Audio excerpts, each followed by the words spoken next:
मातरम वंदे मातरम वंदे मातरम वंदे मातरम पराधीनतार शिकुली फिटाई होइछु आमे स्वाधीन भारत मातार संतान आमे रखिबु मारो मान वंदे मातरम वंदे मातरम वंदे मातरम वंदे मातरम। कटकर शिखरपुर स्थित महानदी विहार ठारे अगस्ट 15 और जन्माष्टमी बीएम स्टूडियो रे रेकर्डिंग चली।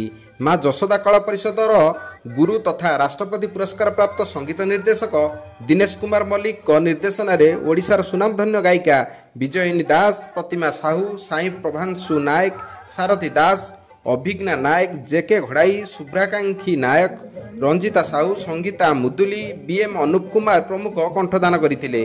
एही दुईटी गीत को शिक्षयित्री तथा वरिष्ठ गीतिकार नलिन प्रभा दास लिखिथिले। आगामी अगस्ट 15 रे गीत रिलीज हो बोली संगीत निर्देशक दिनेश कुमार मल्लिक सूचना दैछन्ति। नमस्कार, म कंठशिल्पी विजयिनी दास। आज गोटे भल गीत गाइछ बोली दिनेश बाबू कहथिले, म्यूजिक डायरेक्टर। से गीत कौन अछि? से गीत आज तो आम दुईटा गीत डबिंग कलु। गोटे है जन्माष्टमी उपलक्षे आ गोटे आमर अगस्ट 15 पे। अगस्ट 15 पे जो गीतटी आम गाइछु आमर अनुष्ठान समस्त भाई भौणी मैंने भी आसी समस्त आम गाइछु। बहुत सुंदर है गीत, देशपाई गीतटी है। आशा कर समस्त बहुत भल लगे। गीत को लिखिं वरिष्ठ गीतिकार तथा शिक्षयित्री नलिन प्रभा दास मैडम। आ जन्माष्टमी गीतटी भी मैम लिखिं। बहुत बहुत धन्यवाद मैडम को। बहुत सुंदर है दीटा गीत। आशा कर समस्त बहुत भल लगे। वंदे मातरम वंदे मातरम वंदे मातरम वंदे मातरम पराधीनतार शिकुली फिटाई होइछु आमे स्वाधीन।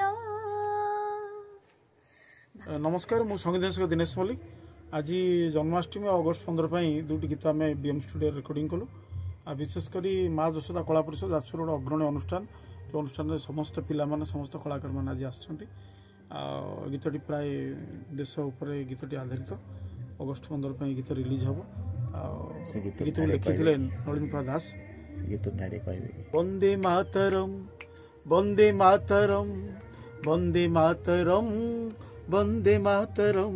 ये वंदे मातरम आम भारतर शिकुली फिटाई जो गीत सब अच्छे निश्चित भाव गीत निश्चित पिला गाइबे शुणवे। आशा करी गीतटी लिखिं वरिष्ठ गीतिकार तथा शिक्षयित्री नलिन प्रभा दास।